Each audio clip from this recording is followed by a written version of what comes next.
Hello बच्चों, आप सभी का स्वागत है आपके अपने यूट्यूब चैनल चंद्रिका लेक्चरर में। और आज इस वीडियो में यहाँ पर हम देखेंगे जेक 11th बोर्ड फाइनल एग्जाम 2027 के लिए यहाँ पर इतिहास का बात यहाँ पर करें। ठीक है, एनसीईआरटी इतिहास चैप्टर 7 और लास्ट चैप्टर है। ठीक है, इतिहास का ये चैप्टर नेम है आधुनिकीकरण के रास्ते।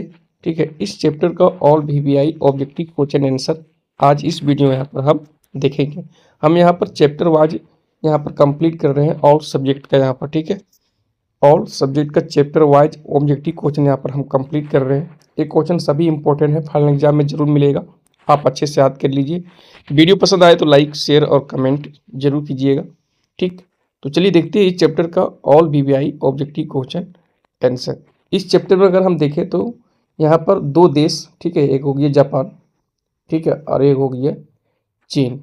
ठीक, इन दोनों देशों के बारे में यहाँ पर पढ़ना है। ठीक है, और ये दोनों देश जो है से आधुनिकीकरण के रास्ते पर कैसे आए। ठीक है, ओके, चीन और जापान के बारे में पढ़ना है, चीन और जापान। ठीक है, चीन और जापान इन दोनों देशों के बारे में यहाँ पर इस चैप्टर में पढ़ना है। अगर ऑब्जेक्टिव क्वेश्चन आप देख रहे हैं तो पहले आप इस चैप्टर को अच्छे ढंग से पहले पढ़िए। ठीक है, रीडिंग दीजिए, इसके बाद आप देखिए ऑब्जेक्टिव क्वेश्चन आप आराम से समझ जाओगे। ठीक है, बहुत आसान है यहाँ पर। पहले आप किताब को अच्छे से रीडिंग दीजिए, इतिहास बुक को। ठीक है, 7 चैप्टर है। ठीक, अच्छे से आप रीडिंग दीजिए सभी चैप्टर को। इसके बाद मेरा यहाँ पर जो वीडियो बनाते हैं हम चैप्टर वाइज ऑब्जेक्टिव क्वेश्चन, उसका फिर वीडियो आप देखिए यहाँ पर। ठीक, तो चलो देखते हैं यहाँ पर इस चैप्टर का all VVI objective question answer. पहला क्वेश्चन यहाँ पर है कि डॉक्टर सन आत सेन की मृत्यु के बाद जो है कुओमिंतांग पार्टी का नेता कौन बना। ठीक है, तो पहला नेता तो यही हो गया, इसका यहाँ पर संस्थापक है ये, इस पार्टी का संस्थापक है डॉक्टर सन यात सेन। ठीक है, इसके बाद जो ये मर जाते हैं, इसके बाद कौन बनता है इस पार्टी का नेता, तो उसका नाम था चियांग काई शेक था। ठीक है, काई शेक, तो डी ऑप्शन यहाँ पर बच्चों सही होगा। ठीक है, ओके, पहला तो हो गया सन यात सेन। ठीक है, डॉक्टर सन यात सेन हो गया यहाँ पर पहला। ठीक है, कुओमिन तांग पार्टी का नेता। ठीक, नेक्स्ट क्वेश्चन, चीन में गणतंत्र की स्थापना किसने की। तो चीन में गणतंत्र की स्थापना 1912 ईस्वी को हुआ था। ठीक है, और किया था सन यात सेन ने किया था। ठीक है, सन यात सेन, तो याद रखना। ठीक, तो ऑप्शन सी यहाँ पर सही होगा। नेक्स्ट, जापान और चीन किस क्षेत्र में आते हैं। देखो ये एशिया महाद्वीप में आते हैं दोनों। ठीक है, जापान और चीन।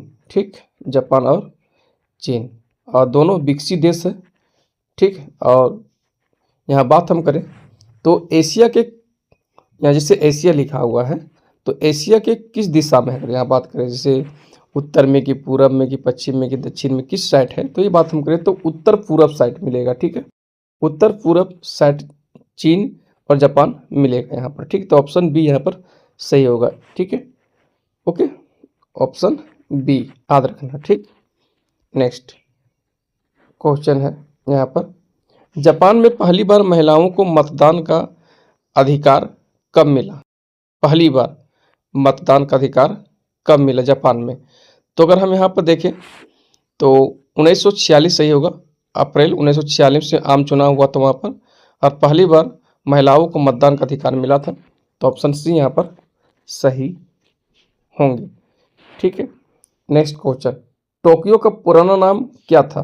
तो टोक्यो का पुराना नाम था एदो, याद रखना। ठीक है, एदो। ठीक, टोक्यो का पुराना नाम। नेक्स्ट, चीनी क्रांति कब हुई थी। तो चीनी क्रांति 1911 ईस्वी को हुआ था। ठीक है, तो ऑप्शन सी यहाँ पर सही होंगे। अमेरिका ने किस वर्ष जापान पर परमाणु बम गिराया था। तो द्वितीय विश्व युद्ध में गिराया था, तो कब गिराया था। तो यहाँ पर है ऑप्शन 1940 है, 1942 है, 1944 है, 1945 है। तो 1945 ईस्वी में, ठीक है, गिराया था, और 2 जगह गिराया था। एक जगह गिराया था हिरोशिमा पर और एक जगह गिराया था नागासाकी। तो हिरोशिमा पर गिराया था 6 अगस्त को, और 9 अगस्त को नागासाकी पर। और 6 अगस्त को जो हिरोशिमा पर गिराया था उस बम का नाम था लिटिल बॉय। ठीक है, क्या था, लिटिल बॉय था। और 9 अगस्त को जो गिराया था नागासाकी पर, उस बम का नाम था फैटमैन। ठीक है, फैटमैन था। ठीक, ये भी याद रखना। आगे बढ़ते हैं, नेक्स्ट क्वेश्चन क्या है। 1911 में मंचू राजवंश की समाप्ति के बाद किसके नेतृत्व में गणतंत्र की स्थापना हुई? देखो, मंचू राजवंश, ये चीन का बात हो रहा है वहाँ पर। ठीक है, तो 1911 में ये समाप्त हो गया था। इसे ही किंग राजवंश भी बोलते हैं। ठीक है, किंग राजवंश भी बोलते हैं। तो इसका समाप्ति हुआ था 1911 में। इसके बाद किसके नेतृत्व में गणतंत्र की स्थापना हुई थी? तो डॉक्टर सन यात सेन के नेतृत्व में चीन में गणतंत्र की स्थापना हुई थी। ठीक है, ये याद रखना। नेक्स्ट, नीदरलैंड्स का पुराना नाम क्या था? तो नीदरलैंड्स का पुराना नाम हॉलैंड है। ठीक है, हॉलैंड। अभी तो नीदरलैंड्स कहते हैं, पहले हॉलैंड था ये। ठीक, याद रखना। तो हॉलैंड का नया नाम हो गया यहाँ पर क्या? नीदरलैंड्स का यहाँ पर नया नाम हो गया नीदरलैंड्स। ठीक है, और नीदरलैंड्स का पुराना नाम हो गया हॉलैंड हो गया। ठीक, नेक्स्ट, ताइवान चीन से कब अलग हुआ? 1949 ईस्वी को अलग हुआ। ठीक है, ये याद रखना। नेक्स्ट क्वेश्चन, प्रथम अफीम युद्ध के बाद कौन सी संधि संपन्न की गई? ठीक है, जो अफीम युद्ध हुआ था वो ब्रिटेन और चीन के बीच हुआ था। ठीक है, ओके, ब्रिटेन और चीन के बीच हुआ था। तो फिर दोनों के बीच संधि हुआ, तो इस संधि का नाम बताना कि प्रथम अफीम युद्ध के बाद कौन सी संधि संपन्न की गई। तो नानकिंग संधि। ठीक है, नानकिंग संधि हुआ था। ठीक है, याद रखना। नेक्स्ट, सामवादी, सामवादी यानी कम्युनिस्ट। ठीक है, कम्युनिस्ट अंग्रेजी में से बोलते हैं कम्युनिस्ट बोलते हैं। ठीक है, कम्युनिस्ट बोलते हैं अंग्रेजी में। तो सामवादी नेता ट्रस्की किस देश के थे? ठीक है, तो ये रूस के थे। किस? रूस के थे। ठीक है, रसिया, याद रखना। ठीक, नेक्स्ट क्वेश्चन, 1514 ईस्वी में चीन में सर्वप्रथम कौन सी यूरोपीय शक्ति ने प्रवेश किया? तो पुर्तगाली लोग। ठीक है, पुर्तगाली लोग यहाँ पर आए। ठीक है, ओके, चीन में सर्वप्रथम प्रवेश किया पुर्तगाल। ठीक, यानी 1514 ईस्वी में, याद रखना। ठीक है, नेक्स्ट क्वेश्चन, कुओमिंतांग दल का संस्थापक कौन था? तो डॉक्टर सन यात सेन था। डॉक्टर सन यात सेन, याद रखना।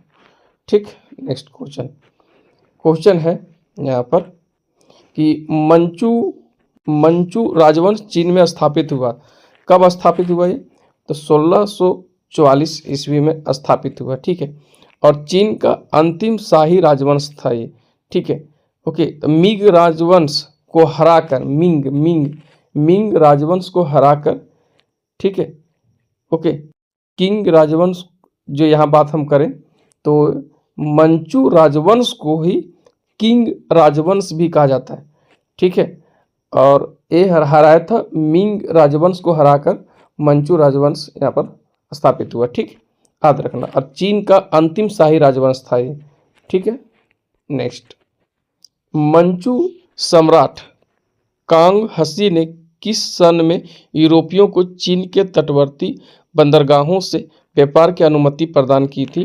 तो 1685 ईस्वी में यहाँ पर सही होंगे। ठीक, मंचू सम्राट ची एन लुंग ने 1757 ईस्वी में एक राजा आज्ञा जारी कर यूरोपीय व्यापार किस बंदरगाह तक सीमित कर दिया था? तो वो बंदरगाह था कैंटन। ठीक है, कैंटन बंदरगाह तक, ठीक है, व्यापार को सीमित कर दिया था। ठीक है, यूरोपीय व्यापार को। ठीक, अब इसे कहते हैं, अब इसे बोलते हैं गोवांगछू। ठीक है, गोवांगछू बंदरगाह कहते हैं अभी। ठीक है, वर्तमान में, लेकिन पहले इसका कैंटन नाम था। ठीक है, कैंटन कैंटन कैंटन। ठीक, याद रखना है। नेक्स्ट क्वेश्चन, 1752 ईस्वी में यूरोपियों से व्यापार करने के अधिकार कोहांग माध्यम को दिए गए। यह कितने व्यापारियों का समूह था? तो यह 13 व्यापारियों का समूह था। ठीक है, 1752 ईस्वी में यूरोपियों से व्यापार करने का अधिकार कोहांग माध्यम को दिए गए। यह कितने व्यापारियों का समूह था? तो 13 व्यापारियों का समूह था ये। 18वीं सदी के प्रारंभ में यूरोपीय लोग चीन से क्या खरीदते थे? ठीक है, तो ये चीन से खरीदते थे चाय, रेशम और मिट्टी के बर्तन खरीदते थे। इनमें से सभी हो जाएगा। ठीक है, नेक्स्ट, प्रथम अफीम युद्ध के बाद 5 बंदरगाह विदेशी व्यापार हेतु खोले गए। ठीक है, तो द्वितीय अफीम युद्ध के बाद कितने नवीन बंदरगाह व्यापार हेतु खोले गए? तो 11। कितना? 11। ठीक है। अगर यहाँ पर बात करें तो दूसरा जो हुआ था अफीम युद्ध वो हुआ था 1856 से 1860 के बीच हुआ था। ठीक। तो द्वितीय अफीम युद्ध के बाद कितने नवीन बंदरगाह व्यापार हेतु खोले गए? तो 11। ठीक है। अब प्रथम युद्ध में 5 बंदरगाह खोले गए। ठीक है, ये याद रखना। ठीक। और अगर हम बात करें प्रथम अफीम युद्ध तो ये हुआ था 1839 से 1842 के बीच, और दूसरा हुआ था 1856 से 1860 के बीच हुआ था। और ये हुआ था चीन और ब्रिटेन के बीच हुआ था दोनों अफीम युद्ध। ठीक है, प्रथम और द्वितीय भी यहाँ पर याद रखना। ठीक। नेक्स्ट क्वेश्चन, द्वितीय विश्व युद्ध के बाद जापान ने मित्र राष्ट्रों के सेना अध्यक्ष जो था वो था मैक आर्थर के समक्ष कब आत्मसमर्पण किया? ठीक है, तो 2 सितंबर 1945 ईस्वी को। ठीक है, जापान हारता है और यहाँ पर दूसरा विश्व युद्ध समाप्त होता है। ठीक है, ओके। तो जापान ने कब आत्मसमर्पण किया? मित्र राष्ट्रों के सेनाध्यक्ष मैक आर्थर के पास 2 सितंबर 1945 ईस्वी को। ठीक, यहाँ पर सही होंगे। जापान और चीन किस क्षेत्र के राज्य हैं? तो दोनों बात यहाँ पर करें तो एशिया महाद्वीप में आते हैं और ये पूरब साइड है। ठीक है, तो सुदूर पूर्व तरफ हो जाएगा यहाँ पर। ठीक है, याद रखना, सुदूर पूर्व। नेक्स्ट, जापान आने वाले पहले यूरोपियन कौन थे? तो पुर्तगाली थे। ठीक है, पहले यूरोपियन कौन थे? पुर्तगाली थे। और चीन में भी आया था पुर्तगाली। ठीक है, याद रखना दोनों। नेक्स्ट क्वेश्चन, जापान में भी पुर्तगाली और चीन में भी पुर्तगाली। नेक्स्ट, तुंग जी की मृत्यु हुई।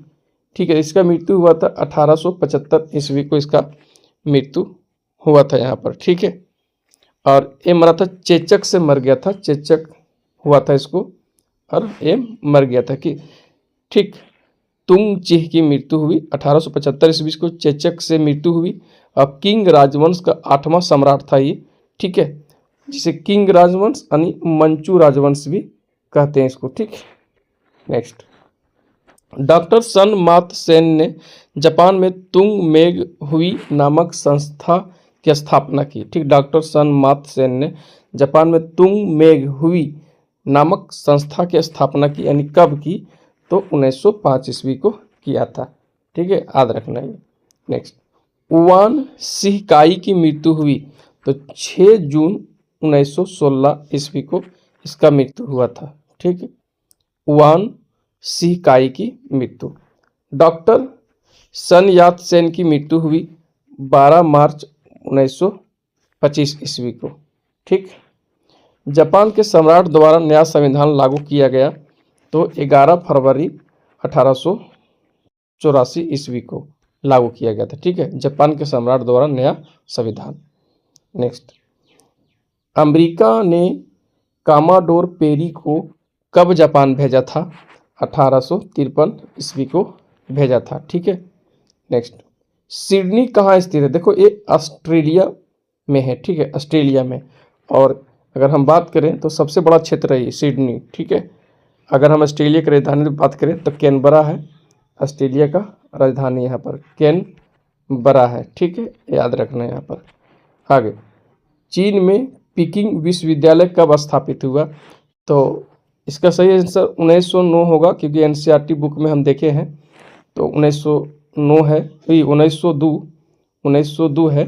ठीक है, लेकिन अगर हम गूगल में सर्च करते हैं तो 1898 आता है। ठीक, तो देख लेना। ठीक, ओके। आगे, केमिंटर्न का अन्य नाम क्या है? तो इसे तृतीय अंतर्राष्ट्रीय भी कहते हैं। ठीक है, तृतीय अंतर्राष्ट्रीय भी कहते हैं। नेक्स्ट, कमिंटर्न या तृतीय अंतर्राष्ट्रीय गठन कब हुआ था? तय हुआ था 1918 में, याद रखना। ठीक है, एनसीईआरटी में यही दिया है। ठीक, 1918। नेक्स्ट, माओ सेतुंग किस पार्टी के नेता थे? तो ये साम्यवादी के नेता थे, यानी चीनी कम्युनिस्ट पार्टी। ठीक है, ये चीन के नेता थे। ठीक, साम्यवादी चीनी कम्युनिस्ट पार्टी के नेता थे ये।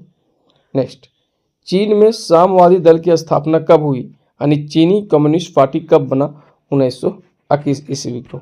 ठीक है, तो टोटल 35 ऑब्जेक्टिव क्वेश्चन था यहाँ पर हम देखें।